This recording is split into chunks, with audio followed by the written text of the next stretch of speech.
Boa noite, 8 horas, 1 minuto. Estamos aqui ao vivo, direto das nossas casas, para a live de hoje. Prazer receber vocês aqui. A gente vai naturalmente dar uma enroladinha para chegar a mais pessoas, né? Enquanto isso, eu queria dar as boas-vindas para vocês. Essa é a segunda live que a gente está fazendo. Meu nome é André, eu sou publicitário e também fundador do Empreendedorismo para Arquitetos, um projeto que já conversou com mais de 15 mil profissionais, e eu estou junto com esses dois grandes divos da arquitetura num curso chamado Rampa, onde a gente fala sobre empreendedorismo e inovação na arquitetura, fala muito sobre gestão, sobre como se diferenciar no mercado. É um curso muito legal, e essa live é a segunda live aberta, né, a aula aberta que a gente está fazendo sobre esse curso sobre o Rampa. Então, o curso vai rolar dia 4, 5, 6 e 13 de agosto, vão ser aulas ao vivo, comigo e com eles. Então, fica atento aí que assim que a gente chegar mais gente, a gente vai liberar uma oferta especial para o dia de hoje também. Mas para a gente ir começando, eu queria que eles se apresentassem. Semana passada eu apresentei um pouco cada um, mas hoje eles já vão se apresentar também para vocês conhecerem um pouco mais quem faz o Rampa junto comigo. E para começar, eu vou passar a bola. Os dois estão muito vestidos de forma muito parecida, né? Eu já consigo. Eu tenho dificuldade de saber quem é quem. Mas eu vou passar para o Denis se apresentar para vocês conhecerem um pouco melhor. Boa. Olá, pessoal. Eu sou o Denis, sou arquiteto, trabalho no Estúdio Deluxe, que é um escritório de arquitetura e design aqui de São Paulo, e sou um dos professores do Rampa. E o meu papel aqui, junto com o Thiago e com o André, é poder falar um pouco sobre a nossa experiência com empreendedorismo, com inovação dentro da arquitetura, dentro de tudo que a gente imagina que a arquitetura pode tocar, né? E a nossa missão realmente é passar esse conhecimento à frente e mostrar para vocês muito o nosso ponto de vista, e para que isso seja sempre muito bem utilizado nos negócios, nos empregos de vocês. E agora eu passo para o Thiago. Fala, pessoal, boa noite aí, eu sou o Thiago, sou arquiteto, assim como acredito que grande parte de vocês. Sou formado pela FAO, FRJ aqui do Rio, mestre em Design Maker pela Architectural Association. Me especializei em madeira ao longo da minha carreira e hoje eu participo de alguns projetos onde eu entro como parceiro e sou gestor operacional da Parque 9, uma empresa especializada em superfícies de madeira. Estou aqui com o pessoal para compartilhar um pouco da nossa experiência de trabalho aí ao longo dessa trajetória, um pouco das dores e dos amores que a gente passa aí como arquiteto e mostrar que vocês não estão sozinhos nessa, que todo mundo passa um pouco também e que a gente tem alguma coisa para somar aí pela experiência que a gente já estudou e tem vivido, tanto colaborativamente quanto individualmente. Então, bem-vindo a todos aí, vamos conversar.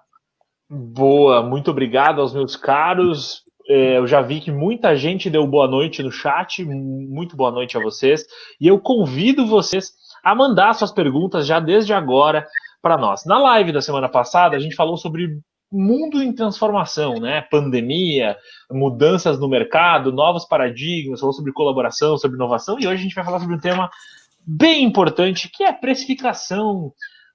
O arquiteto sempre se sente, sempre não, mas às vezes sente que o cliente não valoriza o seu trabalho. A gente vai falar sobre isso.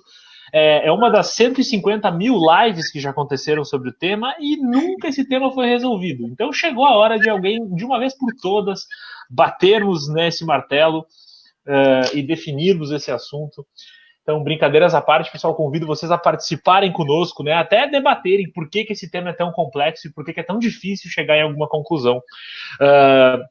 Então, para fazer o meu último jabá aqui, eu queria só reforçar então que o Rampa é essa visão que vocês vão ter hoje. Hoje a gente vai ter uma aula que não necessariamente vai estar no curso, né? É um assunto que a gente fala muito, mas a gente vai tentar abordar outros tópicos também.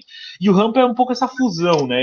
Eu sou consultor de escritórios de arquitetura na área de gestão, então eu já tive a oportunidade de trabalhar com dezenas deles. O Denis é um cara fantástico que tem uma experiência enorme no escritório, que tem crescido muito. O Thiago tem toda a expertise dele de madeira, que faz dele um profissional super versátil, né? E eu adoro essa palavra, eu vou reforçar de novo, eles consideram um agente livre, então um cara que se pluga em vários projetos. Então a ideia do Rampa também é trazer perspectivas diferentes, né? A gente comunga de muitos valores, mas tem experiências diferentes, a gente acha que esse é um grande diferencial do curso, vocês conseguirem ver uma perspectiva diferente de um cara que não é arquiteto, mas estuda gestão de escritórios de arquitetura, estuda diferenciação e entrega isso para escritórios na prática, de um cara que tem um escritório que vem crescendo ano após ano, que é uma referência no mercado de educação, que é o Denis, e de um cara que saiu do mundo do escritório e virou um ente livre para poder navegar em vários projetos com uma especialidade, que é a questão da madeira. Então, a gente acredita que essa simbiose é o que dá o charme, o tempero, a alegria do Rampa. Junte-se a nós, então. Pode rodar a oferta aí, DJ. Lança a oferta, debulha a oferta, porque essa é uma oferta que é imperdível. O curso é, como eu falei, 4, 5, 6 e 13 de agosto, ao vivo. E hoje a gente tem uma oferta para vocês especial. Quem comprar hoje o curso, das pessoas que estão nos vendo, quem comprar hoje ganha 1 hora de mentoria com um de nós 3, tá? E se chorar bem, até mais de um. Mas não vamos prometer isso ainda, vamos deixar para o desespero final. Então, o lance é o seguinte, se tu assistir a live, gostou da live, quer fazer o curso, comprando hoje até meia-noite ganha uma mentoria. É uma barbada, é uma alegria, o curso está com preço especial, é R$299, ainda 1 hora de mentoria. Assim, ó, é mais barato do que comprar uma caixa de vegetais orgânicos, né? Que é algo que a gente tem feito muito nessa quarentena. Bom, chega de delongas. Eu preciso das perguntas de vocês, porque minha única pergunta eu já fiz, né? Que eu pedi para eles se apresentarem. Então, o resto, a partir daqui, é improviso. Eu preciso que vocês me mandem perguntas sobre o tema. E para começar esquentando com os meus queridos, eu queria perguntar para eles como é que vocês estão vendo aí, né? De forma bem rápida, a gente retomar um pouco o assunto da semana passada. Como vocês estão vendo, como essa pandemia tem afetado os negócios de arquitetura e a percepção dos clientes com o mercado? Cara, no meu caso, a gente tem visto uma sazonalidade assim de comportamento dos clientes e, enfim, em geral, né? Houve toda essa pandemia, ela começou, as pessoas elas ficaram muito inseguras e aí começou a ter uma retomada agora, mas ainda assim é uma retomada que as pessoas não têm muitas certezas do que está acontecendo, do que vai acontecer para frente, então isso deixa o mercado um pouco confuso, né? Sem saber muito para onde ir. E isso afeta bastante a gente na própria captação. Então, no nosso caso mesmo, a gente teve muitos contratos quebrados, muitos projetos protelados, e foi uma fase realmente de olhar para dentro, de repadronizar tudo que a gente estava fazendo, de procurar outras formas de rentabilizar o escritório para que ele pudesse se manter vivo. E isso é muito importante quando a gente imagina que essas coisas elas acontecem, não na própria questão da pandemia, mas crises em geral, enfim, sempre vão ocorrer e a gente está sempre fadado a estar, enfim, existindo ali com elas e a gente precisa sempre ter esse olhar de que a gente tem que ser o sobrevivente, né? A gente tem que achar outras formas, a gente tem que mudar um pouco o nosso foco e eu acho que hoje a nossa live, ela fala muito sobre isso porque ela envolve capital, ela envolve dinheiro, como que a gente cobra isso, como que a gente rentabiliza o nosso trabalho. Então, esse momento ele é muito complexo para a gente trabalhar tudo isso, mas é muito bom também para a gente repensar tudo isso em o que a gente estava fazendo antes disso e como que a gente pode prosperar mais para frente. Cara, eu vou complementar o Denis aqui com uma visão um pouco mais abrangente. Eu acho que quem está acompanhando aí os movimentos de mercado, está antenado, com certeza já escutou falar que o mercado, nesse segmento, ele vai ter um aquecimento. Assim, eu presto serviço para cliente final e para arquiteto. Existe realmente um aquecimento do mercado agora, momentâneo, pós-pandemia. O pessoal olhando para dentro de casa, mas eu acho que está todo mundo careca de escutar sobre isso já, né? A questão do estar dentro de casa, a forma como se relaciona com o espaço. Isso é real, isso está acontecendo. Mas, em contrapartida, eu vejo também a ascensão do movimento que já precede a pandemia, que é um crescimento do grau de informação do cliente. O que isso quer dizer? As pessoas hoje ela têm informação muito, muito fácil na mão delas. Então, para ela chegar ao ponto de contratar um arquiteto, alguém para auxiliar ela, a pessoa vai ter que apresentar um valor, né? Vai ter que apresentar um conhecimento que ela não acha de graça na internet, que ela não tem acesso fácil. E aí entra o pulo do gato. O profissional tem que se diferenciar muito. As oportunidades existem, mas elas vão ser direcionadas a profissionais que têm um grau de diferenciação maior, um grau de especialização.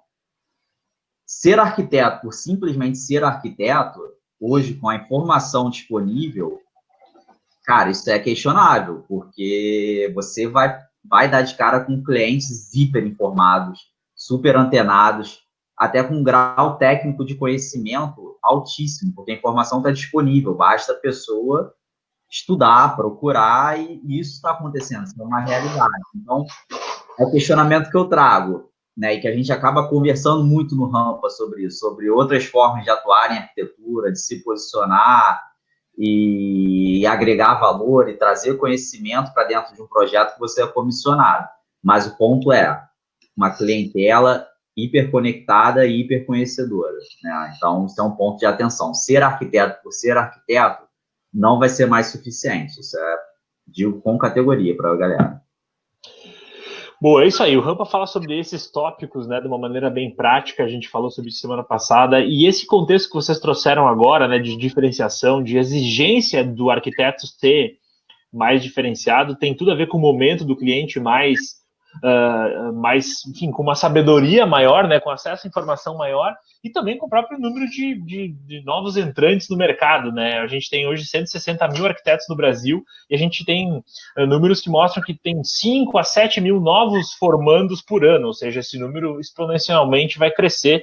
Então, se você tem um escritório e quer se posicionar melhor, a gente sugere que você dê uma olhadinha lá no curso Rampa, e se você está pensando em montar um negócio de arquitetura, esse curso também é para você.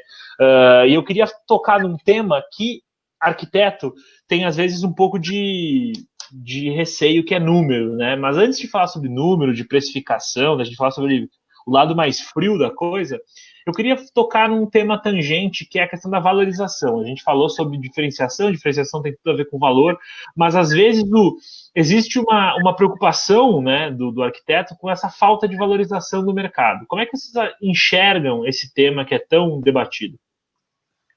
Cara, eu vejo um problema na base. Eu vejo um problema no que a gente aprende como arquiteto, na faculdade.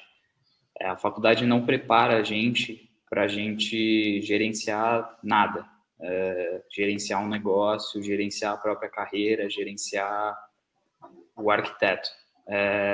Então, sem essa base, você não consegue ter uma proposta, você não consegue mostrar para o cliente o quão você é importante para ele. Então, a gente aprende na faculdade tudo técnico sobre como desenhar, às vezes nem isso, né, mestre? Como desenhar, como projetar e tudo mais.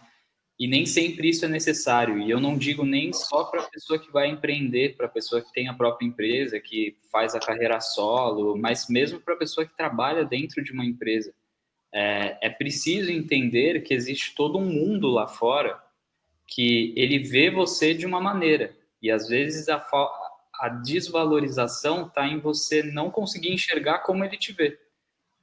Então é muito importante você dar aquele zoom out de você ver como que as pessoas estão te enxergando, e você, através desse pensamento do cara que está de fora, transformar o seu trabalho para que aquilo faça sentido para ele e você possa cobrar o que você realmente merece, né? Então, acho que isso é uma das coisas mais importantes que deveriam ser feitas desde a base, para que mostrasse essa valorização do quanto o nosso trabalho é importante.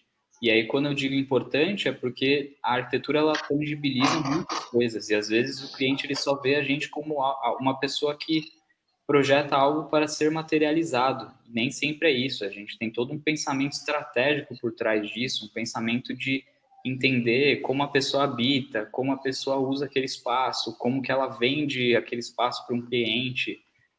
E esse pensamento você não acha na internet. E tá aí a proposta de valor que às vezes você pode construir e valorizar isso, né?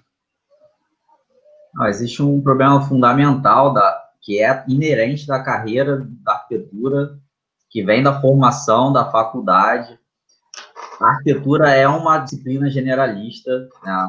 Não taca em pedra em mim, mas é generalista. O campo de conhecimento é hiper ampliado, né? E a formação, por mais que ela seja longa, eu posso falar, eu demorei para sair da faculdade, depois eu fiz mestrado, então vamos dizer que eu investi 7 anos da minha vida em ensino direto. E, cara, quanto eu aprendi de construção, que é como o mercado possivelmente olha para um arquiteto, como um especialista em materializar espaço. E a verdade é que a gente sai da faculdade com muito pouco conhecimento sobre isso, mas com uma arrogância muito grande, porque a gente vê muitos temas na faculdade de arquitetura, desde o social, cara, a gente fala de cidade, a gente fala de design em microescala, de detalhamento de parafuso e discute cidade. Cara, olha o gap que a gente tem nisso. Como é que a gente domina todas essas disciplinas e essas áreas? Então, às vezes, é uma questão de descer um pouco, vestir aquela tal da sandália da humildade, falar, cara, eu tenho limitação, qual é o meu conhecimento? E a arquitetura, galera, é uma disciplina, é um conhecimento que ele vem ao longo do tempo. E como você conduz essa sua carreira para ir adquirindo conhecimento dentro de uma área X. Eu acho que quanto mais generalista você menos diferencial você vai ter para o mercado, para oferecer. Então, isso cria muita confusão. Existe uma confusão mental do que a gente sai preparado da faculdade. Cara, a gente sabe tudo, sabe muito, a gente é artista, a gente é construtor. Tá, mas e aí quando você vai se apresentar para um cliente, o que você é? O que ele está esperando de você? Ele não vê isso tudo. Até porque ele sabe que é bem difícil você dominar isso tudo com, sei lá, 5 anos de estudo, 4 anos, em alguns casos. Então, é difícil. Eu acho que focar, ter um pouco de humildade, saber até onde vai sua área de conhecimento e para que caminho você quer seguir é muito importante. Agora, eu acho que a maior rasteira que o profissional pode se dar de arquitetura é achar que pode fazer qualquer coisa. E com pouco conhecimento, né? Então, a gente fala muito sobre marketing, sobre diferencial, mas vocês vão ver que muitas vezes a gente vai tocar nesse assunto como marketing diferencial verdadeiro, e não ilusório, passar uma perspectiva enganosa para o cliente que você não vai conseguir entregar, porque isso cai por terra muito fácil. Hoje, o que eu mais vejo são casos de arquitetos que são descomissionados de projetos, que saem brigados com o cliente, porque não existe uma clareza na proposta de entrega, entendeu?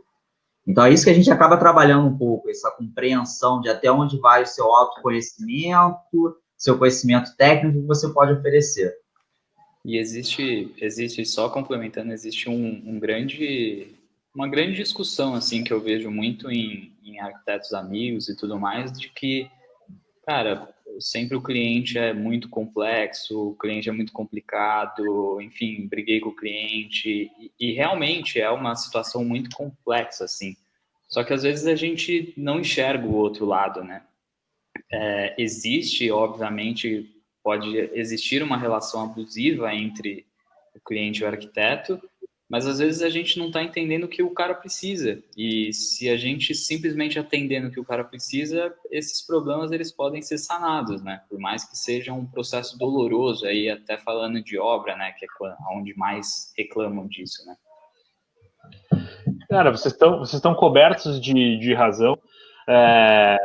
Eu acho que tem um tópico que vocês trouxeram aí que é bem... Antes de falar sobre preço, a gente precisa falar sobre valor, né? A gente bate muito nessa tecla e a diferença, né? Tentando resumir de uma forma bem rápida, o preço é a unidade monetária, né? O valor é o valor intrínseco. Então, o valor tem a ver com caro e barato. O preço tem a ver com muito ou pouco dinheiro. E a gente tem que entender que essas coisas caminham perto, mas não são a mesma coisa. Então, eu posso dizer para vocês, assim, tentar vender essa caneta, dizendo assim, vende essa caneta aqui, vocês comprariam ela por R$1? E vocês vão dizer, sim.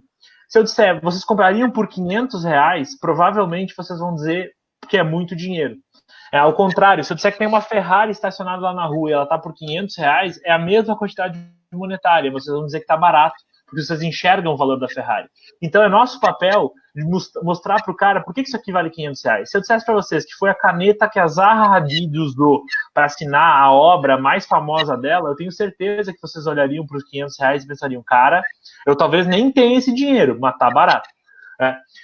Então acho que essa é uma noção que a gente precisa falar sobre, e às vezes eu vejo que é um tabu, porque o arquiteto reclama da desvalorização, mas eu acho que é papel dele, e o Denis falou sobre isso, é papel dele mostrar o valor para o mercado. Não dá para dizer para o cliente assim, cara, e é uma reclamação que eu escuto muito, o cliente não me entende. Não dá para dizer para o cliente, meu amigo, faz um vestibular e cursa 2,5 semestres de arquitetura para entender o que eu faço. É teu papel mostrar isso para ele. O cara não vai fazer esse caminho. Então, acho que o grande desafio não é só mostrar para o cliente o valor. O grande desafio é um pouco do que o Thiago também comentou, é o próprio arquiteto entender o seu valor. Eu acho que esse ponto a gente sai da universidade, a gente não, né? Eu sou publicitário, vive também mesmo os dilemas, mas eu não falo a gente, porque faz 4 anos que eu trabalho com arquiteto, eu já me considero do time. A gente sai da faculdade sem entender exatamente qual é o valor. E o que o Denis falou é verdade. Muitos arquitetos acham que o cliente é um elemento desnecessário da equação. Isso eu vejo comumente. Cara, se não houvesse cliente, o arquiteto seria mais feliz, mas se não houvesse cliente, não haveria demanda nenhuma para projetos, né? Então, assim, nenhuma talvez seja exagero, mas assim, a gente não estaria por que ter um escritório. Então, assim, vamos começar a olhar para isso também e entender esse tipo de coisa. Às vezes a nossa identidade, que é o que a gente acredita ser, é muito diferente da nossa imagem, que é o que os outros entendem que a gente é. Então, acho que parte daí desse começo de discussão, não dá para falar de preço se a gente não entender valor. E aí, eu já vou entrando nas perguntas, né? O pessoal que está entrando agora, por favor, mande suas perguntas para nós, por favor, compre o nosso curso também. Até hoje, meia-noite, você ganha uma mentoria com um de nós, é uma proposta quase indecente que fazemos aqui. Mas a Giovana mandou uma mensagem que entra bem no roteiro que a gente tinha. Ela perguntou para quem está começando qual a melhor forma de cobrar pelo projeto, por hora, por metragem, por preço fixo. E a minha segunda pergunta seria justamente essa, né? Como vocês veem as boas práticas de cobrança, de precificação aí do mercado? O que vocês diriam sobre esse tema? Eu tenho uma opinião forte aí, mas vou deixar vocês falarem primeiro. Cara, eu vou dar só um insight aqui. Até a gente estava conversando, pouco antes eu estava conversando com o Denis sobre a diferença de você cobrar para você, porque você tem o conhecimento e você tem capacidade de entregar aquilo com agilidade, qualidade técnica, ou você cobrar porque você acha que você sabe aquilo e você vai usar aquele tempo que você cobrou para aprender a fazer aquilo. Cara, isso é uma diferença muito grande. Isso que vai dar o maior prejuízo quando você cobra um projeto e é na expectativa do cliente receber aquele projeto ou serviço, ou seja lá o que for, né? Eu tive um problema com um colaborador da empresa que justamente é nesse tocante, entendeu? Ele achar que ele estava trabalhando muito, quando na verdade ele estava trabalhando muito. Hora trabalho, ele estava lá disponível, trabalhando e ralando, mas ele estava aprendendo a fazer aquela tarefa. Ele não estava executando aquela tarefa por já conhecer. Então, até tentando responder um pouco já, e o Denis tem um pouco mais de experiência que eu para falar sobre isso, depois ele vai complementar, a Giovana, cara, nenhuma forma está errada, né? Sobre preço, metragem, preço fixo, depende do projeto que você está falando. E se você tem capacidade para fazer aquele projeto. Então, antes de falar de preço, né, e como cobrar, eu diria, que tipo de projeto você tem capacidade de entregar? Se você está começando, eu diria, cara, pisa devagar. Vai num projeto que está numa escala que é tangível, que se você tiver um tempo de aprendizado durante o projeto, isso não vai comprometer tanto o resultado final, que é proporcional. Então, está começando, vai pegar um banheiro, vai pegar uma cozinha, vai pegar um quarto para fazer. E, de repente, num projeto desse, não vai fazer sentido você cobrar por metro quadrado, porque um quarto tem 12 metros quadrados. Que multiplicador que você vai usar? A gente começa a falar em metro quadrado quando a gente fala em escalas abissais, sei lá. Começa a passar de 100, 200 metros quadrados, e aí você começa a ter uma referência no metro quadrado. é só uma referência, né? Mas antes de pensar em preço, eu pensaria na capacidade que você tem para executar determinados projetos ou não, e começar pequeno, né? E aí, sobre a precificação, eu acho que o Denis pode falar um pouco mais. Bom, então, cara, eu vou parecer um cara que sempre bate na mesma tecla da faculdade e não é um trauma meu, é porque, enfim, sempre nos cursos Não, que é a uma gente dá, realidade. nos cursos que a gente dá presencial, a gente sempre ouve isso, né, da despreparação e tudo mais. Então, uma das coisas que eu acho mais importante seria a parte de gestão e administração.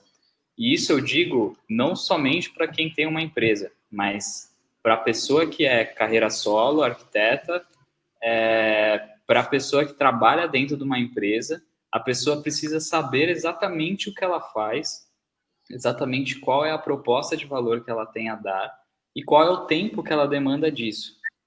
E aí, obviamente, que dentro disso entram muitas variáveis, que é uma das coisas que a gente aborda no Rampa, que é como calcular essas variáveis que tendem a ocorrer. Mas, assim, como o Thiago falou, não existe um método certo de você cobrar, mas existe um método certo de você entender qual que é o que você está fazendo e o quanto você está fazendo. Então, vou dar um exemplo que a Giovana trouxe aqui, por hora-metragem, é o preço fixo. Se você fizer um projeto que é muito bom e você padronizar ele porque virou uma moda, é um preço fixo. Todo mundo vai pagar a mesma coisa e vai adaptar ele de alguma maneira. Esse é um jeito. Se você faz um processo muito bem desenhado e vou dar um exemplo que eu vi outro dia de uma menina que fazia quartos de bebê. Ela tinha um processo muito bem detalhado, que ela mandava todo o briefing para o cliente se sentia abraçado, mandava tudo de volta e tudo mais. Ela conseguia cobrar por 1 metro quadrado, porque o projeto não variava tanto, mas ela conseguia, equalizar, fazer a equação funcionar, aumentando pelo 1 metro quadrado para cima ou para baixo. Por hora, obviamente que é quando você sabe o seu know-how, você está sozinho, ou quando você tem uma equipe, você sabe o que cada um da sua equipe consegue fazer, você sabe calcular isso, quanto você paga por hora, quanto você cobra de si a hora, para você calcular o quanto que isso vai demandar para você entregar um projeto. Mas aí, de novo, você vai ter que ter um processo muito bem desenhado para entender quanto tempo, porque obviamente entra na parte do cliente também N variáveis, N revisões e tudo que você pode imaginar. Mas assim, o método mais simples é você entender como que você entrega isso, o que você entrega e como que você consegue abordar isso para o cliente para que ele se sinta confortável e não seja simplesmente 50 metros quadrados, então é R$500, é 100 metros quadrados, então é R$1.000, X. Isso talvez não funcione se a dor de cabeça que você vai ter com 50 metros quadrados é a mesma de 100 metros quadrados. Não faz sentido você cobrar por 1 metro quadrado se acontece dessa forma com o cliente. Então, é muito uma leitura de várias coisas que se interseccionam dentro do processo total. Eu acho bem legal esse tema.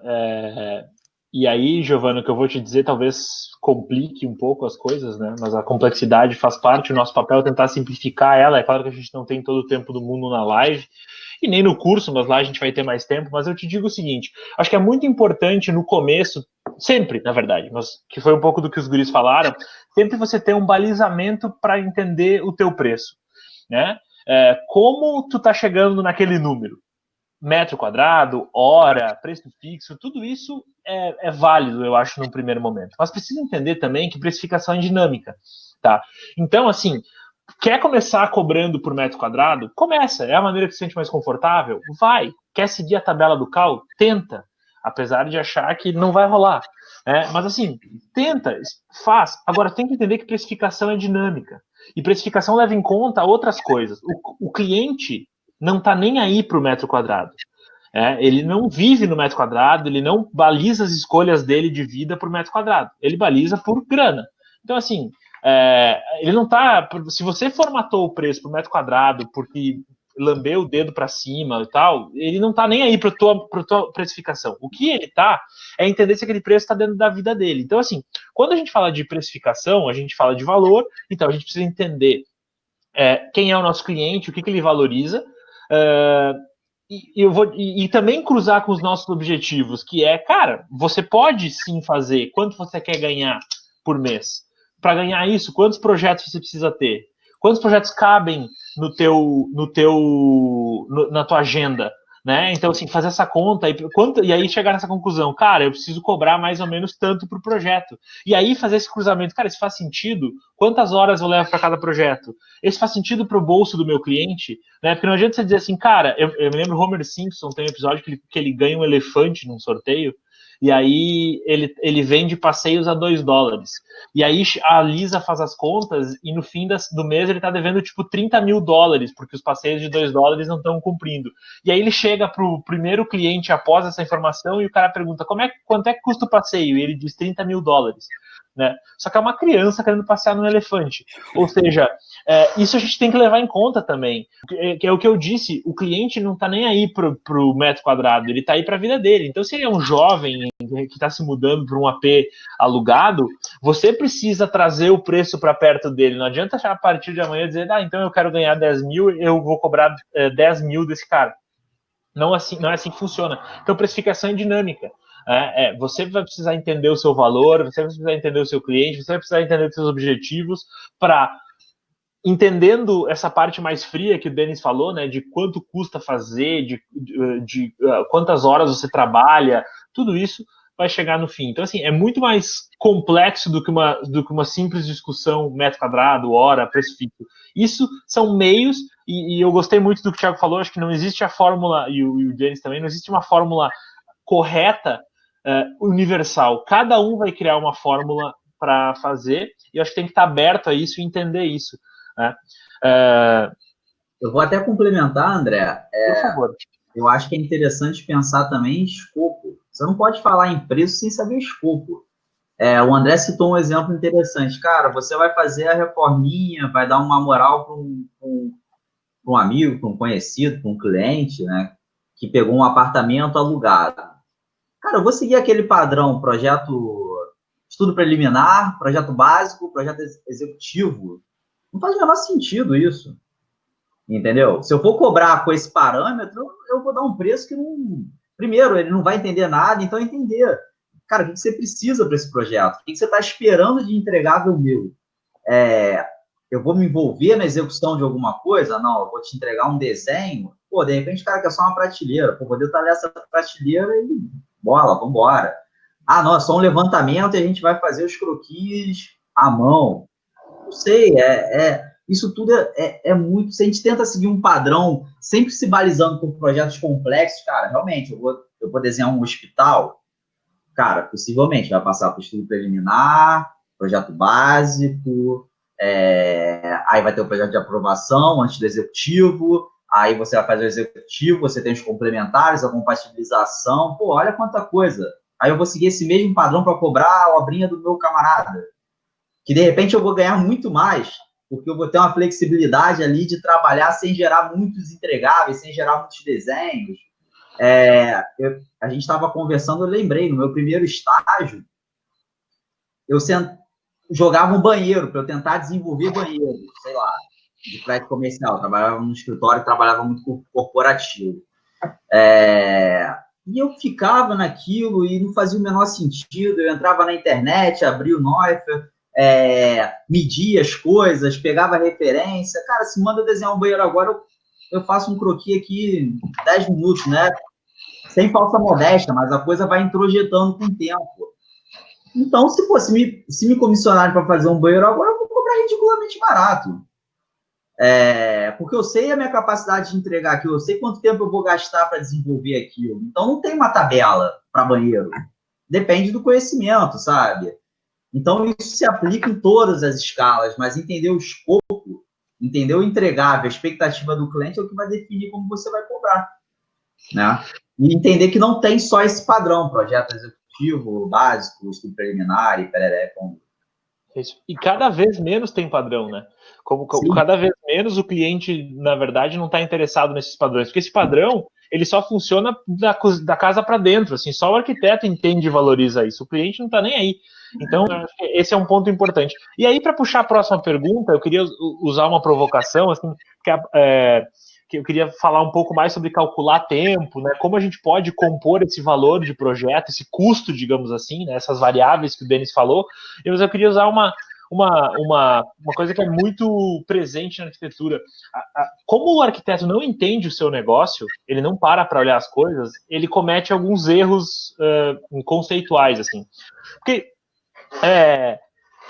uma vez eu atendi umas meninas que estavam vendendo quase que uma arquitetura mais express, assim, umas dicas e tal, e elas vendiam projetos com preços módicos, acessíveis, assim, não vou nem entrar na desvalorização, não, para o tipo de cliente delas, fazia sentido, e elas vendiam, tipo, eu vou dar um número hipotético, tá, mas tipo assim, R$1.000 o projeto.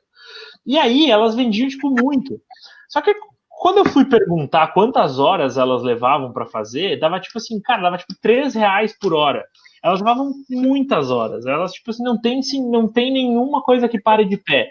Dá para cobrar 1.000 ou dá para cobrar 10.000, dependendo de quanto tu leva. Se você levar 1 hora para fazer o projeto que você vai cobrar R$1.000, é melhor do que levar 30 horas para fazer um de 10.000.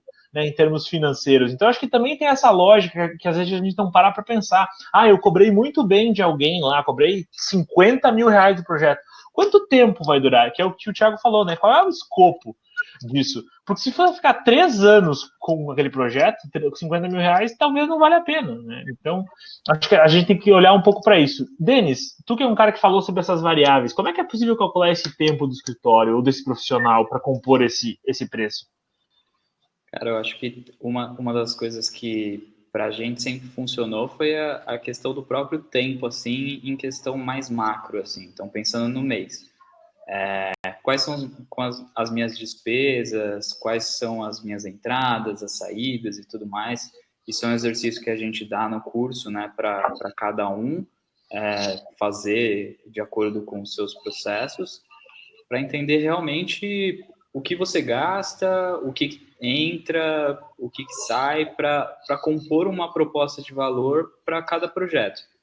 E aí, no caso, quando você atende muitos segmentos, ou, enfim, às vezes você só faz um tipo de projeto, então aí fica muito mais simples de você calcular isso.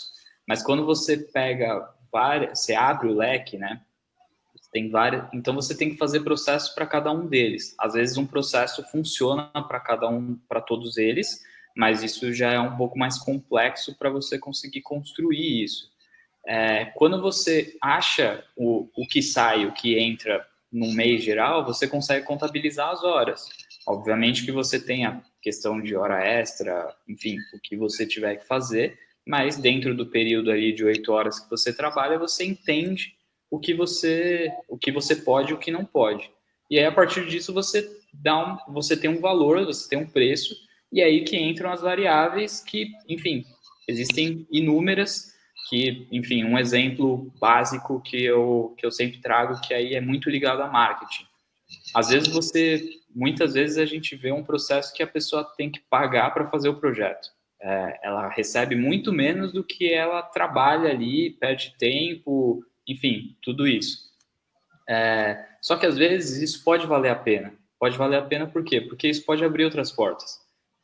Então é muito também, aí vem da parte de gestão, da parte de propaganda, de marketing, de você entender aonde que aquele projeto pode te levar. Porque às vezes você não precisa calcular para aquele tipo de projeto, porque é um cliente que pode te render outros projetos e tudo mais. Então, esse tipo de variável, ele só entra quando você pensa muito no gerenciamento e na gestão do negócio, na gestão da sua carreira e tudo mais. E se você não conseguir equalizar isso, você fica meio perdido. E às vezes, na maioria dos casos, isso é uma coisa que eu já passei, você acha que você está sempre perdendo, que as coisas não estão fluindo, que você não está crescendo, que você está pagando para trabalhar.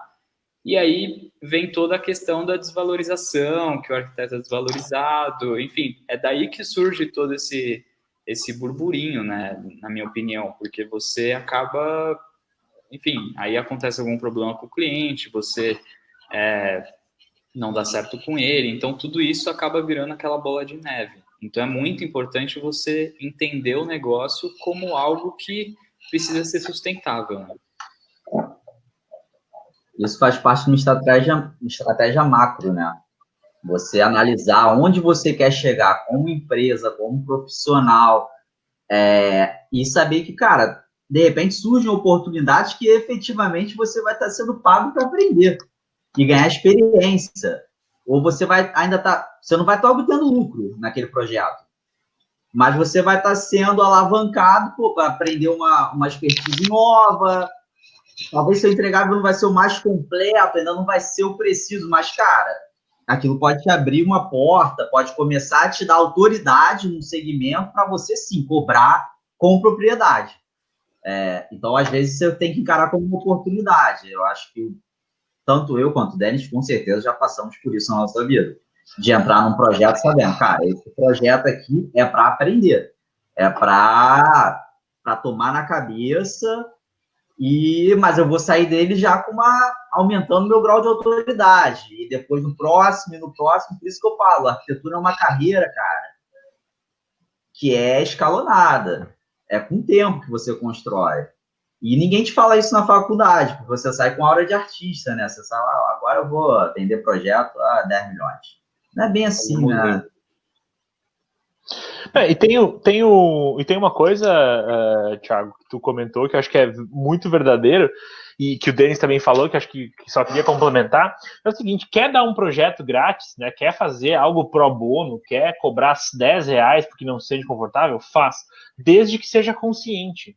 Né? A pessoa, o que não pode acontecer é o cara tá pagando para trabalhar sem saber. Eu acho que esse é o grande desafio do arquiteto hoje, é perceber que ele precisa entender essas coisas, né? Cara, eu vou fazer esse projeto e entender como ele pode usar melhor aquilo, seja para aprender, seja para marketing, né? Tá, eu quero usar porque eu vou dar o projeto de graça, vou fazer mais barato porque eu quero usar como marketing, acho que é uma oportunidade importante. Parar para pensar que porra que eu tenho que fazer para que aproveitar essa oportunidade. Como é que eu posso aprender mais? Como é que eu posso vender mais com esse projeto? As pessoas não fazem a ligação do ponto A com o ponto B. Tipo assim, eu vou dar porque eu quero mais marketing. E ninguém para pensar, tá, o que eu tenho que fazer então para aproveitar esse projeto? O que eu vejo muito, é gente falando assim, eu vou entrar numa mostra de arquitetura. É teu direito, meu querido. Se é bom, se é ruim. Agora, o que tu vai fazer lá? Como tu vai aproveitar aquela galera que 70% é estudante de arquitetura, 20% é fornecedor? Como é que tu vai aproveitar os 10% de possíveis clientes que estão lá? Como é que tu vai se diferenciar dos outros? Como é que tu vai pegar os contatos? Como é que tu vai te vender? Porque eu acho que as pessoas não fazem esse pensamento sistêmico de causa e consequência. Sempre assim, não, às vezes nem sabe, né? Tá pagando para trabalhar e não sabe por quê. Mas às vezes o cara diz esse tipo de coisa, eu vou aprender, ou eu vou usar para marketing, e não faz o raciocínio seguinte, que é como aproveitar melhor isso. Então, acho que eu sei que eu talvez tenha me excedido no tom de voz aqui, mas é que eu acho que a gente precisa parar com isso. Você falou, né? O cara sai com aura de artista. Só que quem tem o negócio tem que pode sair com a aura de artista, é ótimo, mas tem que sair com essa aura de, ok, como é que eu faço esse negócio se manter em pé? Se é para ganhar 1 milhão ou R$10 no fim do mês, eu sinceramente não me importo. Eu não sou um capitalista selvagem. Eu só acho que o teu negócio tem que parar de pé. E eu quero te ajudar a construir isso. Então, nós do Rampa queremos. Então, acho que é importante essa visão. Ninguém aqui está fazendo apologia a negócios milionários. A gente está fazendo simplesmente a reflexão de que se você tem um negócio, seja um negócio pequeno, um negócio médio, um negócio gigante, você precisa parar para pensar como manter esse negócio vivo. Depois desse meu discurso inflamadíssimo aqui sobre por que você deve comprar o Rampa e o que fazemos de bom para o seu escritório de arquitetura, você clica ali na oferta que a gente mandou, compra seu ingresso, seja feliz conosco, dias 4, 5, 6 e 13 de agosto, em aulas ao vivo para você. Vamos lá, Henrique Bregantin faz uma pergunta. Já vou mudar o roteiro da nossa resposta, tá? Mas o que vocês consideram como um diferencial? A gente falou tanto em se diferenciar, né? Ele fala sobre estilo, cursos, branding. Pois, Henrique, antes de passar a palavra para os meus nobres colegas, eu queria dizer que no Rampa, e isso é verdade, eu falo sobre 7 tipos de diferenciação. Tá? O estilo é uma delas, tá? Só para te dar esse exemplo. Mas é também a mais fetichizada pelos arquitetos, mas é a mais complexa de se atingir. E o Thiago disse um ponto importantíssimo, que é a arquitetura é uma escalada, né? Você usa uma rampa para ir subindo na sua carreira. Então, assim, o estilo é de mais longo prazo, a não ser que você seja realmente muito inovador, eu não estou questionando que sim, mas a grande verdade é que nosso estilo também vai se construindo com o tempo. A gente precisa de maturação, de experiência, de repertório para ter um estilo único e vendável como tal. Então, assim, dá para ao longo da carreira ir buscando outros diferenciais em outros elementos e deixar para pensar em estilo do meio para o fim, depois que você já pegou bastante coisa e consegue realmente transformar aquilo em algo único. Então, eu diria que... Eu vou até complementar essa questão do estilo, porque é um tema muito atual, eu acho que é bem bacana, e hoje eu fiquei sabendo de um projeto, ainda não foi muito divulgado, talvez a galera não tenha visto, mas vai ver em breve. Cara, eu sou totalmente contra estilo em arquitetura, né? Diferente até do que o André tá... Assim, o André apresenta uma forma, é uma forma de diferenciação, você vai ter carreiras de arquitetos que são baseadas em estilo, e eu vou dar o exemplo de uma que hoje eu vi que, cara, me surpreendeu. A Zaha Hadid. Eu tive a oportunidade de estudar com alguns colaboradores dela hoje, no escritório dela, e você vê um estilo muito consolidado da Zaha ao longo do tempo, né? E depois que ela morreu, o escritório começou a se transformar e, cara, hoje eu recebi um projeto de uma galera mais jovem do escritório dela, de uma casa pré-fabricada em madeira, que se você olhar, você vai falar, cara, isso não é da Zaha. Ou seja, eles tiveram que se reinventar, porque o estilo Zaha não... O que é o estilo Zaha? Na época que eu estava estudando, que eu até estudei com esse pessoal no mestrado, cara, estava tendo um processo milionário de um prédio na China, que pegaram as plantas exatamente igual e construíram mais rápido do que o projeto original dela. E a discussão jurídica era, cara, quem é o pai da criança? A pessoa que concebeu ou a pessoa que construiu mais rápido a cópia? E aí começa a banalizar, o estilo ele é copiado facilmente. Agora, quando você começa a trabalhar com uma leitura de local, com leitura de material, cada projeto é único. E para mim, ver um projeto desse, como eu vi hoje da Zaha, em madeira, modular, pré-fabricado, adaptável, com uma identidade que tenta, apesar de ter um formalismo ali interessante, você não associa diretamente que é da Zaha. Você vê que tem um formalismo, beleza, tem um traço de formalismo, mas ele tem várias características que dizem muito mais sobre o local do que o estilo da Zaha. Então, eu acho que essa coisa de estilo que a gente vê muito falar em faculdade, essa coisa colonizada que a gente vive aqui, dessas referências europeias e americanas, cara, isso aí tende a cair por terra, já estou antecipando aí. Então, focar em estilo, não sei, a gente conversa sobre outras formas de diferencial no curso e que não são estilo. Então, eu cortaria essa. Todas as outras que você falou, curso, investir em branding, formação pessoal, alguma expertise específica, meu caso, por exemplo, madeira, né, eu domino isso, eu posso falar com categoria, não por brand, não, eu não escolhi, eu acordei um dia e falei, vou começar a vender uma ideia que eu manjo de madeira porque é o próximo trend do momento. Não, isso não cola, cara, isso não cola. Eu venho de uma questão familiar, que eu fui me especializando como profissional e tudo mais, e me apaixonei pelo material. E, cara, consegui antecipar uma tendência, porque eu já venho estudando isso há mais de 10 anos. Então, pô, legal. Então, cuidado com branding por branding, né? A arquitetura não é marca de roupa, entendeu? Denis, quer dar os teus 3 minutos de sabedoria? Vamos. Então, o que eu acho concordo totalmente com o que o André falou, com o que o Thiago falou, inclusive acho que tem um exemplo muito claro, assim, que para mim, eu sempre sou muito contraditório com o que eu falo. A gente tem um arquiteto aqui no Brasil, em São Paulo, que é o Kogan, que, cara, para mim, todas as casas dele são maravilhosas, mas, cara, para mim, eu sempre vejo a mesma linguagem. E assim, eu sou apaixonado pela arquitetura dele, mas se eu tivesse dinheiro, se eu tivesse cacife para isso, eu nunca contrataria esse cara, porque para mim passa uma ideia de que ele nunca vai se importar muito, posso estar errado, com o que eu quero, com o que eu penso. Obviamente, em questão de planta, de fluxos e tudo mais, com certeza, tenho certeza absoluta disso. Mas a questão do estilo, para ele funciona, mas obviamente olha a carreira do cara, né? Olha quanto tempo ele está nessa estrada.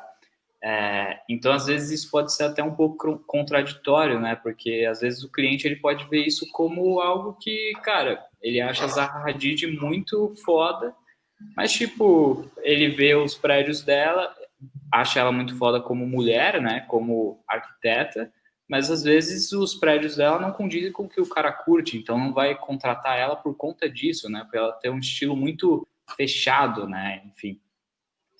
Então, quando a gente fala de diferenciação também, tem tudo isso. Eu sou muito da ideia de que a diferenciação ela tá dentro da arquitetura, ela pode estar, enfim, você pode ser um cara especializado em sustentabilidade, em madeira, como é o Thiago, enfim, em N coisas.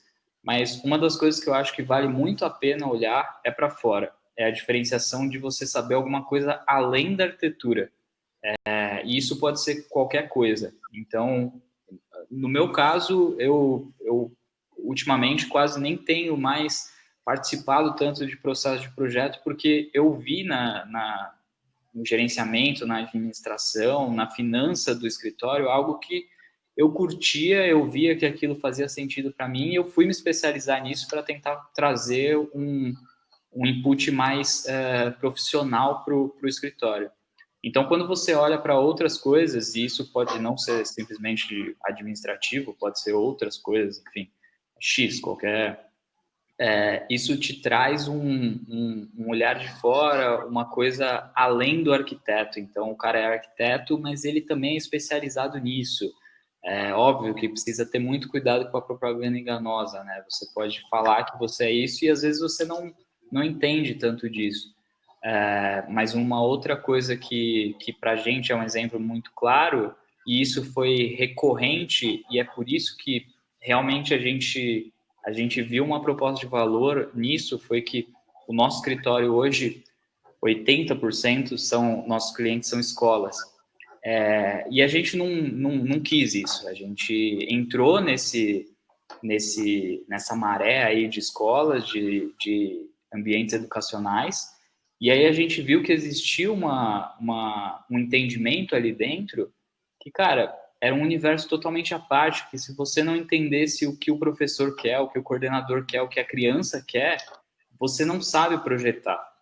Pode ser o melhor arquiteto que saiu da faculdade, ele não vai saber, porque ele não vivencia aquele espaço. E a gente viu que existia um gap muito grande ali, que não tinham escritórios que poderiam fazer essa imersão dentro desse espaço educacional. Então, a gente se especializou em educação, a gente sabe muito sobre metodologias de ensino, aprendizagem criativa e tudo mais, e a partir disso, a gente pode vender o nosso projeto falando de igual para igual com o educador. Óbvio que o educador ele vai saber muito mais do que a gente, porque ele estudou muito mais tempo que a gente. Mas é uma coisa que a gente imagina que é algo que traz um diferencial muito bacana, né, para o nosso lado e que faz sentido para vender isso da nossa maneira. O Júnior discordou de nós, disse que o estilo é um diferencial. A gente, na verdade, não disse que não, Júnior. A gente simplesmente pontuou que ele é complexo de se atingir, né, de chegar num nível de que o estilo seja realmente um diferencial. Mas ele fala que alguns clientes buscam determinado estilo pela identificação e no apuro estético, e na arquitetura essa afinidade é importante entre profissional e cliente, e sim uma forma de contratação. Concordamos plenamente que é uma forma de contratação, a gente tem talvez algumas discordâncias sobre efetivamente o quanto tempo demora para o seu estilo ser contratado pura e simplesmente, para você ser reconhecido pelo estilo único. O que a gente está argumentando aqui, Júnior, é que diferenciação é quando eu me torno diferente de algo. Então, se um cliente abre e gosta e pré-seleciona 3 escritórios pelo estilo, aquele estilo ajudou a diferenciar aqueles 3 escritórios do resto do mundo. mas entre os três a gente precisa ter outros elementos também que joguem a nosso favor. Então, o que a gente está falando como estilo, talvez a gente tenha se expressado mal, é realmente o que o Denis trouxe do MK, né, ou da Zaha Hadid, ou do Frank Gehry, pessoas que têm estilos tão únicos que praticamente não existe concorrência naquele tema. O cara quer um Frank Gehry, ele quer um Márcio Kogan. É diferente de eu quero um arquiteto, olhei o Instagram de 3 pessoas, achei aquele estilo legal e vou conversar com as 3. Isso não entra na nossa discussão de diferenciação, porque você não se diferenciou, na verdade, né? Aquele teu estilo pode ser considerado um nicho do teu mercado, que tu conversa melhor com o público A ou o público B por causa daquilo.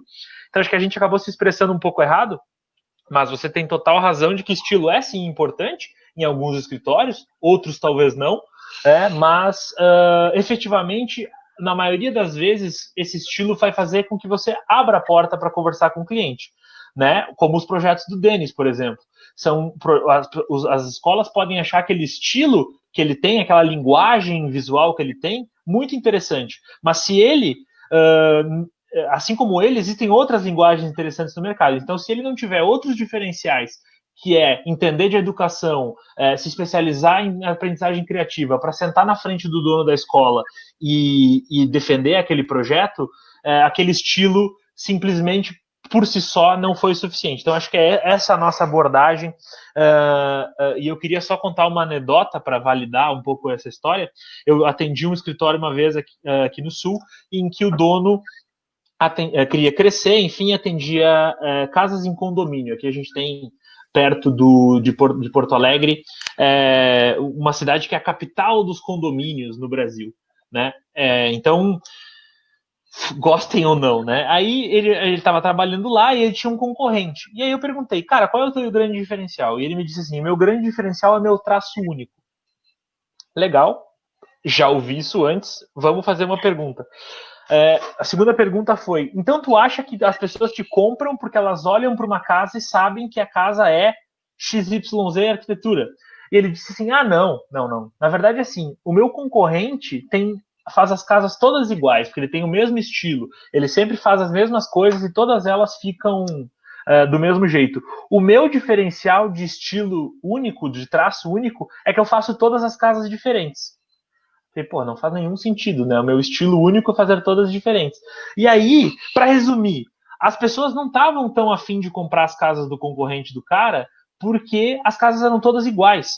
Então, aquilo estava dificultando algumas pessoas a querer comprar, além do estilo do cara, né, do concorrente ter ficado datado. Então, a grande valia desse meu cliente era justamente o contrário do que ele acreditava. Não era a unicidade do traço, era a versatilidade do traço, que dava a cada casa uma versão diferente. E isso tinha uma outra consequência. Os corretores de imóveis gostavam mais desse meu cliente porque as casas dele saíam mais rápido. Porque me parece óbvio, né? Se eu tenho 30 casas iguais ou 30 casas diferentes, eu tenho uma liquidez muito maior nessas 30 casas diferentes, porque eu tenho várias ofertas no meu portfólio para vender, diferente de 30 casas iguais, que é, na verdade, a mesma oferta, né? Eu preciso de 30 pessoas que gostem daquilo. Então, na verdade, o diferencial dele estava em outros pontos. O que a gente está propondo aqui é a gente realmente entender isso, né? É fazer essas leituras de, ok, o teu estilo vai te abrir portas, mas ele vai te garantir o fechamento do contrato por si só, né? Que é um pouco isso. Às vezes a gente fica preso nessa fetichização de ser reconhecido pela nossa obra e a gente esquece que tem coisas por trás. Eu te agradeço a reflexão, Júnior. A gente tinha, talvez, conceituado errado o tema ou não dado a visão atleta, né? E te agradecer aí pelo que tu botou o teu feedback. Quer dizer, agradeceu a gente pelo feedback, então te agradeço também pela liberdade que a gente pode conversar sobre o tema. Meus amigos, fala aí, Tiagão, 9 horas. Sozinho. Oi? Esse tema aí do estilo, da repetibilidade, pode ser um tema de um curso sozinho, cara. É um tema hiper complexo e amplamente discutido no campo da arquitetura. Então, não tem certeza ou um ponto de vista só. Com certeza. Não tem certeza, mas com certeza não temos certeza sobre ele. Meus queridos, 9 horas. Vocês têm mais alguma pergunta para nós? Enquanto vocês mandam as perguntas, é a última pergunta, tá? É o nosso tchau. Eu queria agradecer todo mundo já de antemão, dizer que tem uma oferta rolando. tá? Para quem chegou atrasado. A oferta é a seguinte: se você comprar um curso do Rampa hoje, até a meia-noite, você ganha 1 hora de mentoria com um de nós, tá? Então você escolhe qual você curtiu mais, ou qual você acha que tem mais relevância para a tua necessidade, e ganha 1 hora de mentoria conosco. E eu vou além, tá? Eu sei que talvez tenham pessoas que estejam aqui e já compraram o curso.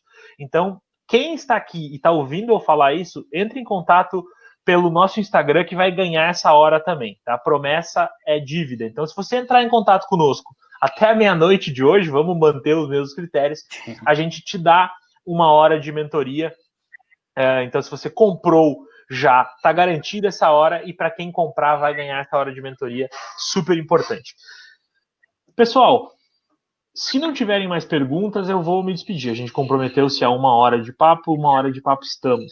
Espero que vocês tenham gostado da nossa reflexão. Eu queria abrir para os nossos, antes de dar os meus recados finais, abrir para os nossos queridos Denis e Thiago falarem um pouco as suas considerações finais aí sobre o tema, sobre isso. Vai lá, galerinha. Eu só queria complementar, agradecer todo mundo aí pela presença. Espero vocês todos no Rampa semana que vem. Espero que vocês tenham gostado.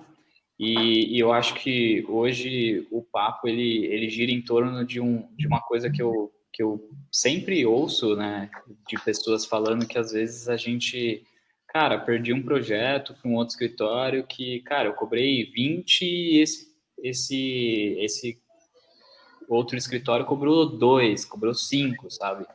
E, cara, é uma prostituição da arquitetura e tudo mais. Eu concordo também, mas eu acho que é muito importante, se a gente olhar para tudo isso que a gente falou hoje, se a gente entender muito mais sobre a precificação, a gente consegue entender que talvez o problema não seja só números, né? Não seja, mas sim proposta de valor, e que talvez aquele não é o cliente ideal para você, ou se for, que talvez você não esteja vendendo o seu peixe da maneira certa, porque ele vai ver que 20 vale a pena pela Ferrari que você pode ser, entendeu? Ou a caneta que você pode ser também. Então, acho que essa reflexão é muito importante, que a gente traz muito sobre essa proposta de valor no curso, e eu espero vocês todos lá. Passo aí para o Thiago a bola. Cara, legal. Esse tema da prostituição Cara, não é... Prostituição da profissão, né? Não vamos... não, então, desculpa. Peraí, cancela aí que eu ia falar. Não, as brincadeiras da parte, cara, não é exclusivo da carreira do arquiteto, tá? Vamos tentar achar que a gente é o centro do universo. É uma realidade de mundo, de mercado, é consequência da era da informação. Hoje, as pessoas têm acesso, elas vão pesquisar cara, mas tem formas de você quebrar isso, né? Não adianta só ficar falando, o mercado é prostituído, fulano baixou, pegou, e depois esse cliente possivelmente vai ter uma entrega que vai estar aquém, e ele vai queimar possivelmente a carreira da arquitetura como um todo. Eu acho que existem movimentos que podem ser feitos em termos institucionais da arquitetura. Isso precisa ser feito, mas é um tema também de uma outra live, de um outro curso. A arquitetura precisa dessa união entre pares, tá? Mas, fora isso, não é exclusivo esse problema da carreira, da competitividade. Cara, a gente vai estar conversando muito sobre isso. Eu acho que uma coisa que é bom falar a respeito do curso, a gente é muito acessível, então a gente tem uma troca muito legal. As outras edições que a gente já fez, a gente tem amigos até hoje, pessoas que vieram colaborar em projetos com a gente, ou a gente com eles, e a rede, o mais legal do curso, eu acho que essa rede que se cria, essas oportunidades que acabam surgindo a partir dessa interação, né? E é isso aí, é peito aberto, a gente é super aberto a trocar, ter ideia divergente, opinar, não tem certo e errado, é uma troca de conhecimento, entendeu?